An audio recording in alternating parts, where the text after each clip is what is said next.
Hi everyone, welcome back to the channel. My name is Leanna and today we have a little bit of a reseller chat happening. I have about 4 things I want to talk about. We're going to talk about taxes, we're going to talk about lowballs, we're going to talk about some live show behaviors and things like that. First though, we're going to talk about taxes. It is that time of year and it's really interesting to me that different times of the year brings up different conversations. In June we talk about summer slowdown, in September we talk about Q4. Right now, January, February, we're talking about doing our taxes. So, first and foremost, you're supposed to be declaring everything you earn. It doesn't matter where you live, Canada, the US, California, Pennsylvania, Ontario, BC. Apparently, you're supposed to be declaring everything you earn. That's all I'm going to say about that. But because we live in such different areas, different countries, different provinces, different states, really getting advice from somebody in your area, an accountant, a bookkeeper, a tax specialist, is imperative. Because listening to just a random person on the internet, they may give you misinformation, not intentionally, but what's good for me or what works for me or what I'm allowed is going to be different to what you're allowed and what you can do and everything else. But a few sort of hard and fast truths. In the US, you get issued a 1099 if you earn over $20,000 in sales, is what I think it is. It's $20,000 in sales. Otherwise, you have to rely on your own bookkeeping. Relying on the platforms, like with Poshmark, they give you a sales report. To rely on that is one thing. It's not a bad benchmark, but they don't discount canceled sales and things like that. So it's always really important to keep your own records, to keep good records. You need to be keeping track of everything you put out, whether that is on inventory, on apps, on gas, on, I can't think of anything else at the moment, supplies. You need to keep track of everything you're putting out and everything that you are bringing in. It makes sense, right? So keeping detailed records is really important, especially if you want to be considered a business. When somebody's only sort of selling willy-nilly a couple of things a month, it's a little easier to keep track on. And it's really not all that as detailed. That's what we're going to say. I do recommend finding a tax specialist for you and your business, because it just will help protect you in the long run, because you don't want to be audited. You don't want to have extra worry when it's tax time. Another thing I do want to say is keeping good records is a daily, weekly, monthly task. Try not to keep it all to the last minute, because it will drive you insane and it will take up a lot of your time. So make it part of your whatever routine works for you, your daily, your weekly, your monthly routine. And that will help you in the long run to have all the information available so that you can either do your taxes yourself if you are savvy enough and you know enough about it, or you can hand it off to a professional. We have been using the same accountant here in Ontario, I believe, since we started. So for 5 or 6 years, we have been using the same accountant. So he knows us well, he knows our business well, and we really rely on him to do everything for us. And I like that. To me, it gives me that sense of protection, which is really good, because you know what? If he makes a mistake, it's sort of his mistake, like in a way, but we give him as much information as we possibly can, and he works his magic, and it's working for us. So with taxes, keep good records, find somebody in your area. That's really important. They need to know the tax laws from where you're from, because I know that somebody in California might be different than somebody in Pennsylvania. So make sure that the tax specialist you have either knows your region, knows your area, or is in your area. Keep good records, like I said, and don't leave everything to the last minute. Okay, moving on. Lowballs. So this is an ongoing issue, and yes, I do believe that the uptick of live shows has lowered the market. I think that prices are lower, not only because of the economy and what people can afford, but because the market has been lowered by live sales offering $5 and $3 starts. That's my opinion, okay? So I know that for me, as a seller, I get a lowball offer, and they happen, and they don't upset me. They don't make me feel bad about myself. They happen. I have a Torrid sweater that I have listed for $30. I always list higher so I have wiggle room, especially on Poshmark, because offering and countering is all part of that culture.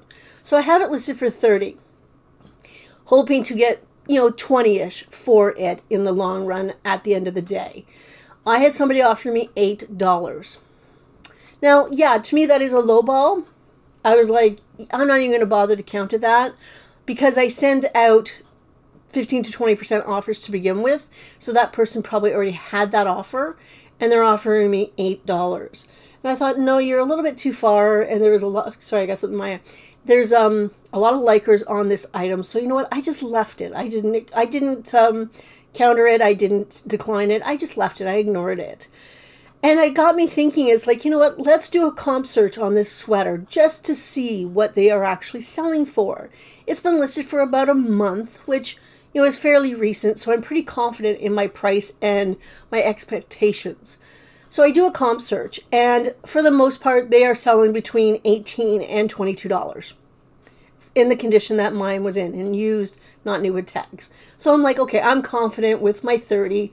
I could have come back at 20 and been happy, but I didn't. But I know that my comps are off, so that's a good thing. But as a buyer, this is a really good tool.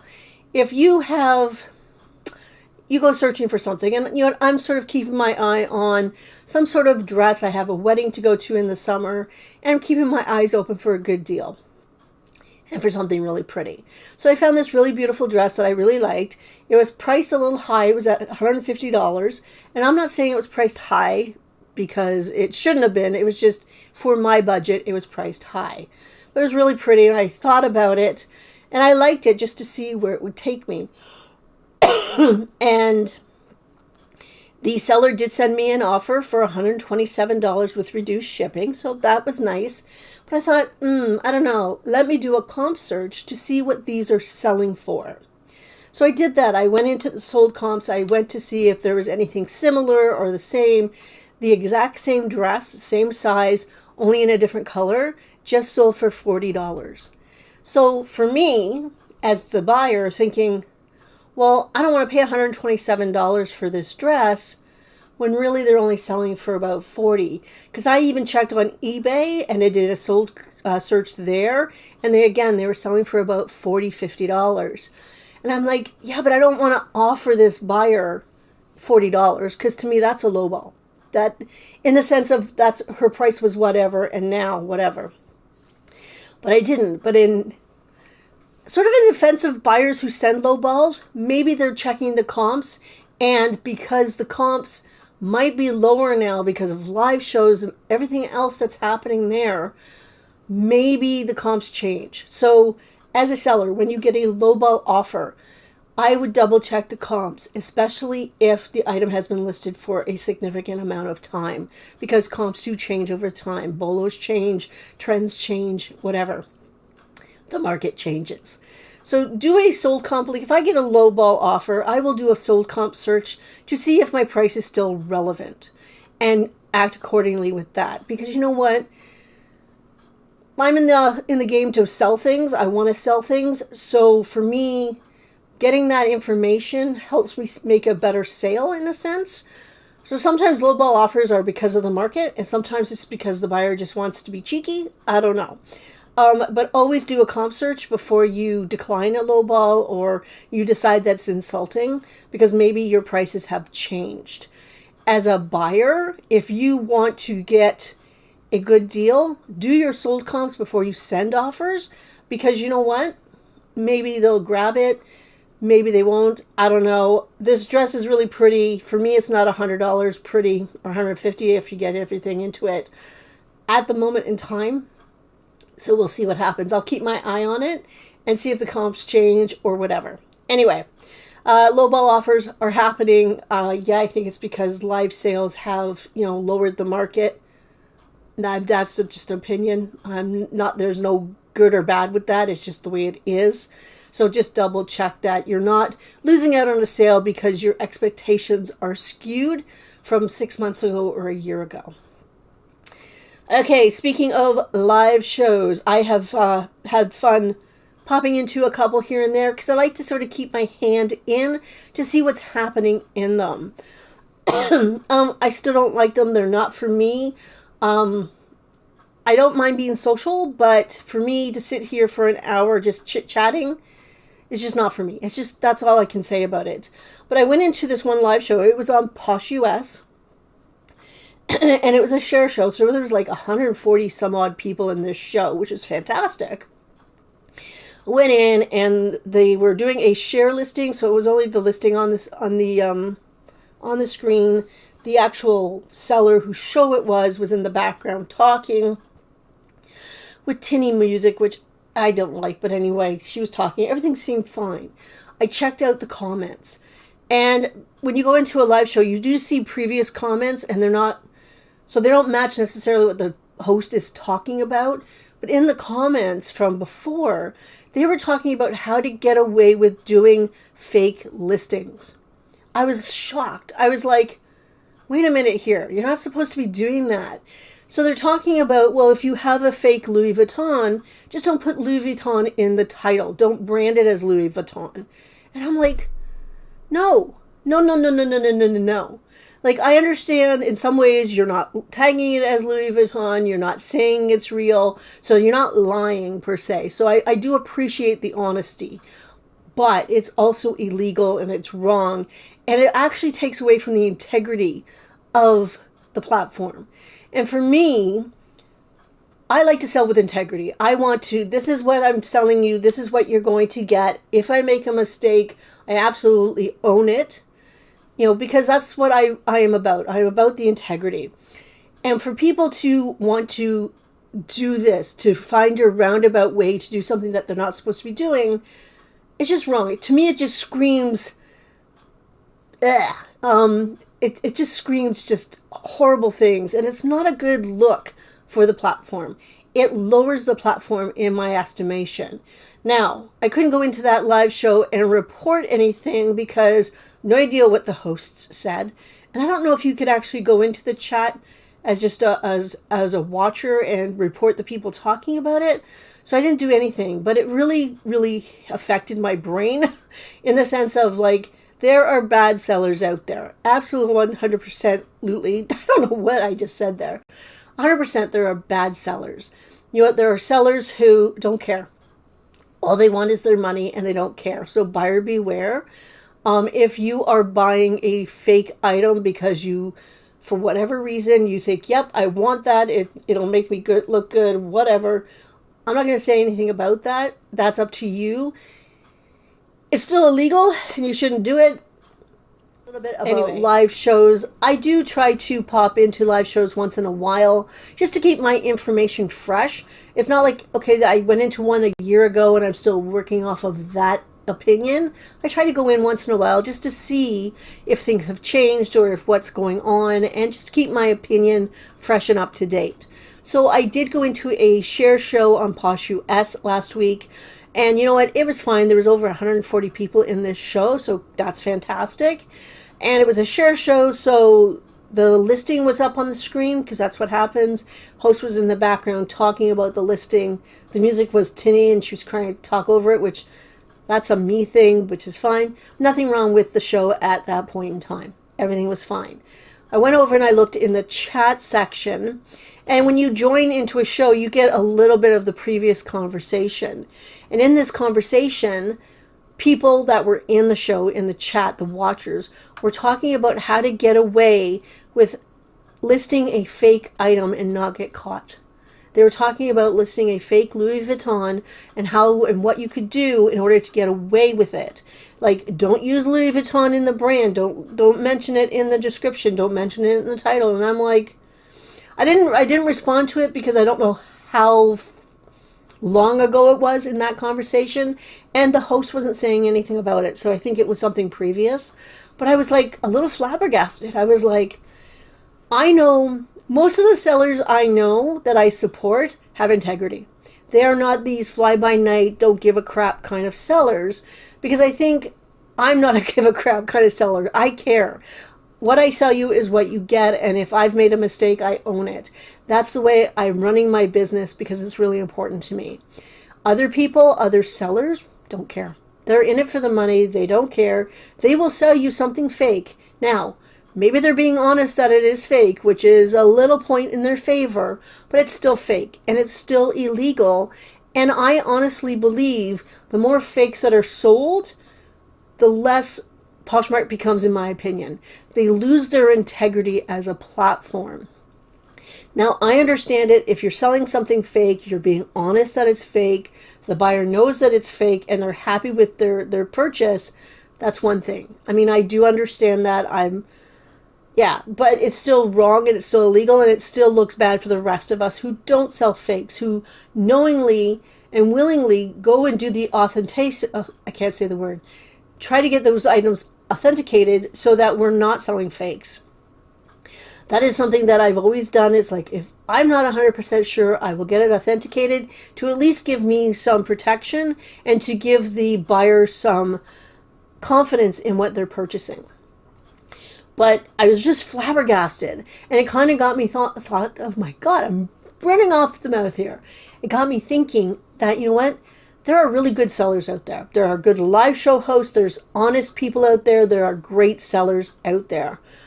But there are also bad sellers. They are sellers out there that don't care. They will sell you anything and everything, and all they want is their money. And there's been more of an uptick with that kind of seller, especially with live shows, with people buying things going, oh yeah, you know what, I want $10 for this. See, it's in really good condition. Start the bidding. Not giving you the full information that, you know what, look, see all the wrinkles on this bag. You know, maybe there's a tear. There's not in this bag, but they're not showing you things like this because they don't care.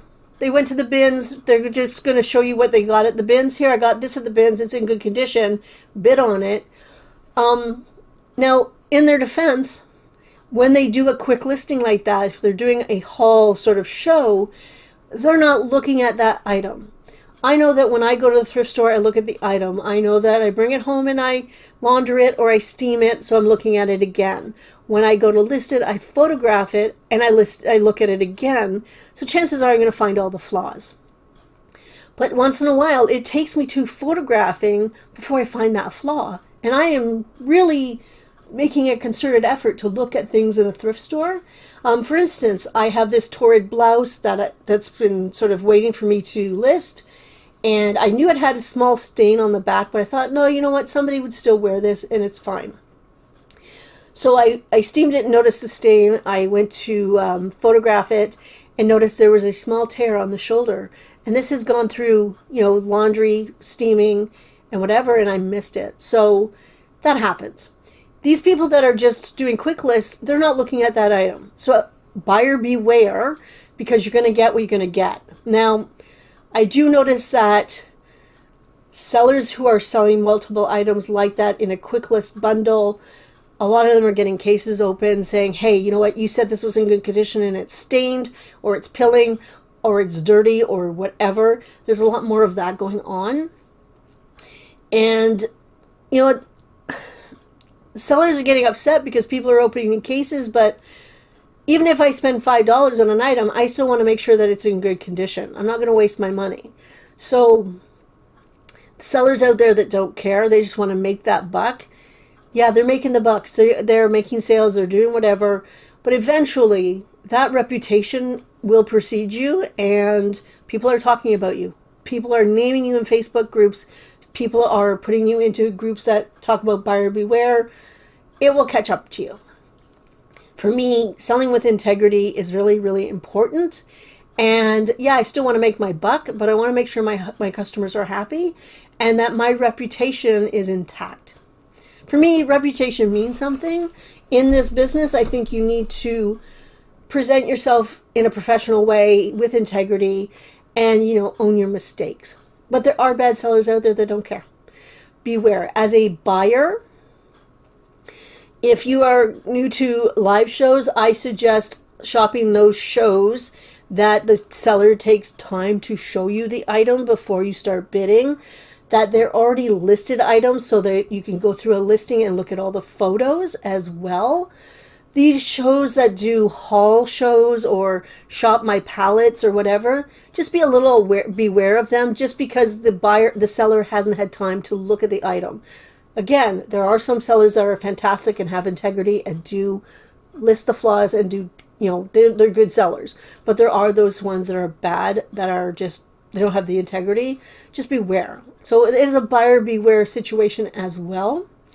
But yeah, that's it.